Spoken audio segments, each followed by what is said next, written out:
Hey, Rosemary, thank you so much for being here today. Can you introduce yourself and tell us a little bit about what you do at CHC? Yeah, definitely.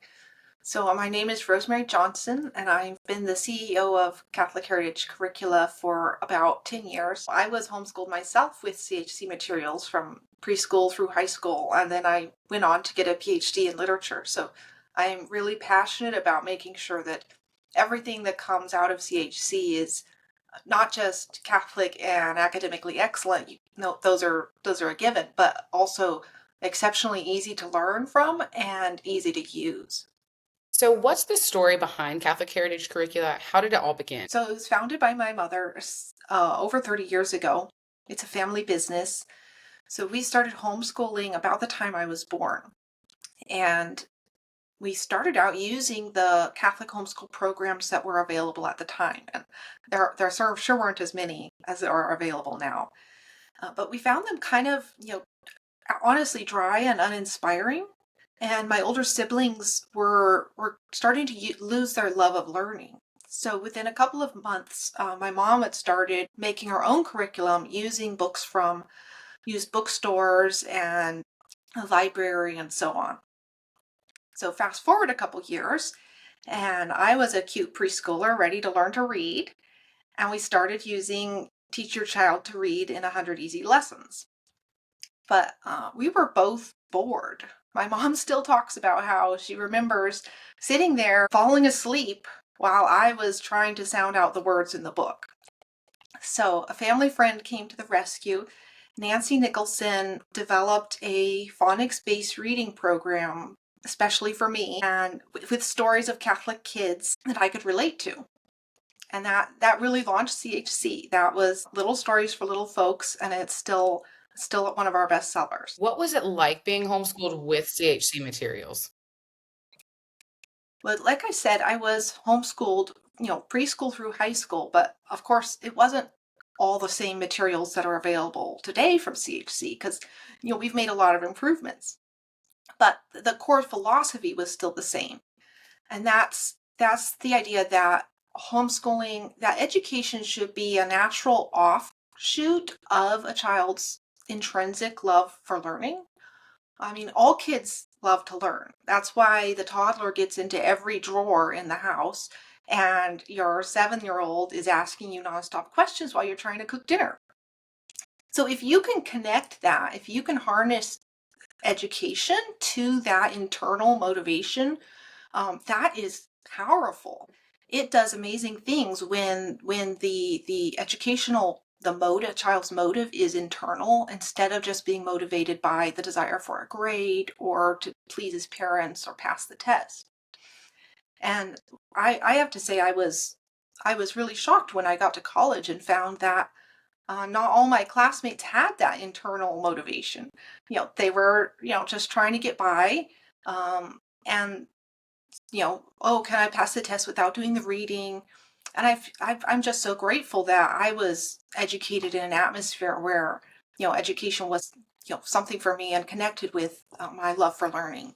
Can you tell me more about how CHC's curriculum is structured at different ages and is the emphasis different in different grades?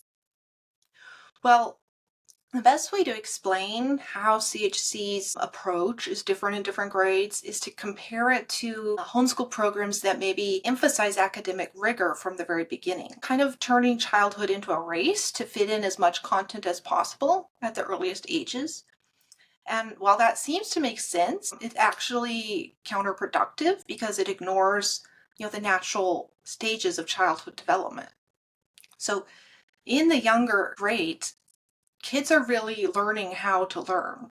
And, you know, part of that is learning to read. That's the most obvious skill. But there's also emotional and social development skills that need to be learned, such as how to adapt to change, how to face challenge, how to, put up with delayed gratification. And all of these are essential for later academic success, as well as, just whole person success. So, and these take time. So, if your curriculum is pushing academics too hard, then it necessarily detracts from these other areas of development. So that's why in the younger grades, CHC's motto, you could kind of say short and sweet. It's meaty and meaningful content, but we try to keep it within limits so that there's time for these other areas of learning and maturation. Because when your child has a meltdown over math, you want to be able to sit down and work through it with him and figure out, take him one step closer to, emotional regulation. You don't want to feel like, oh man, we're already behind. We got 50 more assignments to do. We just got to push him through it. And also, one of the main arenas where kids learn this stuff is in play. So it's important to have time in the day for independent, creative play. No screens, playing with siblings, with friends. That's where all of this is learned. So there needs to be time for that. At the same time as leaving time for emotional development, CHC also makes a point of encouraging independent learning skills. So starting in, even second, third, fourth grade, you can encourage your kids to, read the directions themselves and do their best to follow them before they come to you with questions. And bit by bit, they become more and more independent. This also involves things like learning how to do research, learning reports, and time management. We include independent study charts in the third and fourth grade lesson plans so that kids can go from one subject to the next without needing to, to ask mom, what's next? So when you have a foundation of internal motivation, because the kids love to learn, and emotional maturity and independent learning skills, that is powerful. That is a powerful foundation. And when kids are starting from there, then they just take off. So you'll see in CHC's older grades, fifth grade on up, the academic difficulty level really accelerates at that point. If you look at, samples of the science books, history, literature for those grades, you'll see that it really ramps up. And that's because kids are ready for that now. I like to think of it actually as a geometric curve. It starts out slow, but then it just takes off. And it actually overtakes a simple straight line. So when you've got that strong foundation, then there's really nothing stopping them.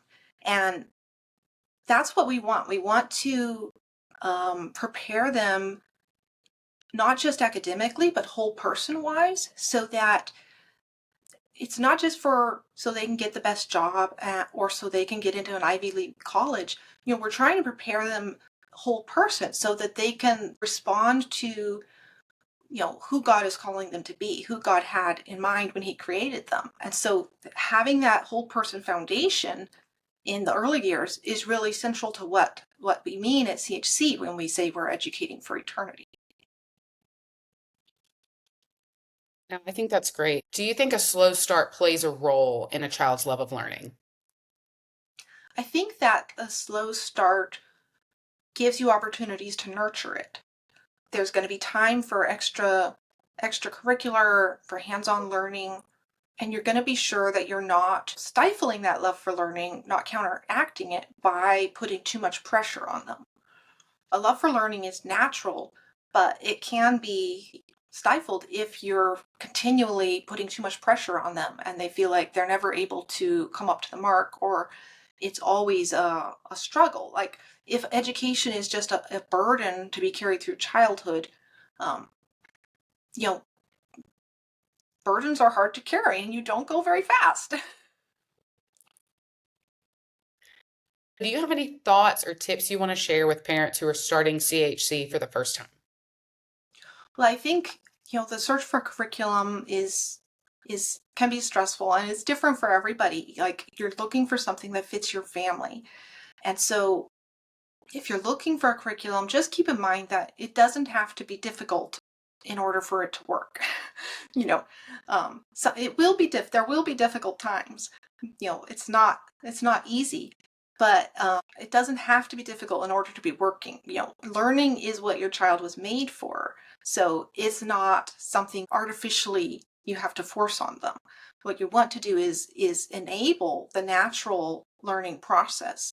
Go for a curriculum that makes you feel comfortable, that you can really adapt to your family life, that makes you feel empowered, because when you feel empowered, then you're able to make better decisions and able to be present for your children more. If you're new to CHC, your experience is going to look a little different depending on what grade you come in on. If you're homeschooling with little ones, then it's going to be a a lighter load than with maybe another curriculum. But you just know that that's intentional, and it's intentional so that you can make that firm foundation, and so that they can then take off when they get into the middle school years. And we've seen a lot of cases over and over where kids are graduating from CHC, either going into a brick and mortar high school, or using CHC's High School of Your Dreams, or using another curriculum. And they're excelling in whatever path they take. So you don't have to worry about CHC not preparing your children for the future. Just enjoy the journey, and find a solution that works well for your family. And if you get CHC's materials and it doesn't work, you know, I here give you authority to adapt it and change it, because you know your kids best. You shouldn't feel like you have to stick to the schedule and the program. It's there to empower you, not to hem you in. No, I think that's great. I really appreciate your time today. Thanks for sharing the story behind CHC and why it's made the way it is.